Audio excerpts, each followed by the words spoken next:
We've been talking about the building project for quite a few years, actually. We knew when we bought this property to begin with that we would be expanding. When we moved into that building, we put our sound system on the stage the day that we had our first service. The build out was happening, the carpet was being laid, and we got on the stage. We were able to get on the stage at 4 o'clock for a 6:45 service. So that's how quick our sound system was put in there, and we knew we didn't want to do that again. The time came when we knew, we heard from the Lord that it's time, it's time to build. And we knew that a project of this magnitude, we needed to bring in reinforcements. We wanted to plan it out, that we wanted to have a well-designed system. We know that we needed sound that was cleaner than what we had. Our existing auditorium, it would thump. It was loud, and we liked it. But quite frankly, after being there for, a practice and a service, my ears were fatigued by the end of the night. Fortunately, that hasn't been the case. People, especially when we first launched, were blown away by the sound. They're like, wow, this is the clearest sound I've ever heard. And it is. It's fabulous. In fact, I had somebody come up after a service one time and she says, I have issues with my hearing and I can't be in a loud space. I appreciate that your space isn't loud. The truth is, our decibel level is the exact same as in our old space, but it's good, clean sound that doesn't hurt.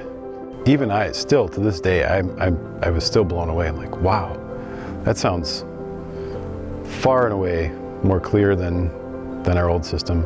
The touch-based control system, touchscreen-based control system is a big one just because it's user-friendly. We hadn't had a system that we could just turn off and on from a control system. It was walking around, turning off power strips. And when we found out that we could have a system that was designed to that level, we were like, yeah, we want that. We have several spaces in the building that are used throughout the week. We have a 24/7 prayer room. There's not always a tech on site, so it's nice to be able to have a control system that anybody can walk up to and control lights, sound.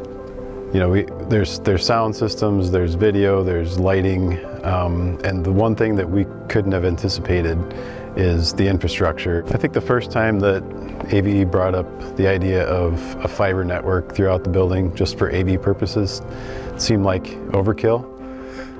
Hindsight, that was probably the best thing that they put in. We added a live stream studio, which is in a different part of the building, but because of the infrastructure, we were just able to create the room and add the equipment, throw it on our AV network, and away we went.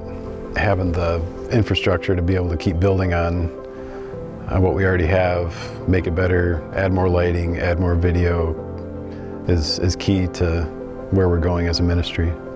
I think my appreciation level for the system that we have comes from what we had, which was 100% DIY, to having a system where we can walk in, turn it all on a touch screen, know it's going to work, it's stable, and it's reliable, and I don't lose as much sleep on Saturday nights before Sunday services now.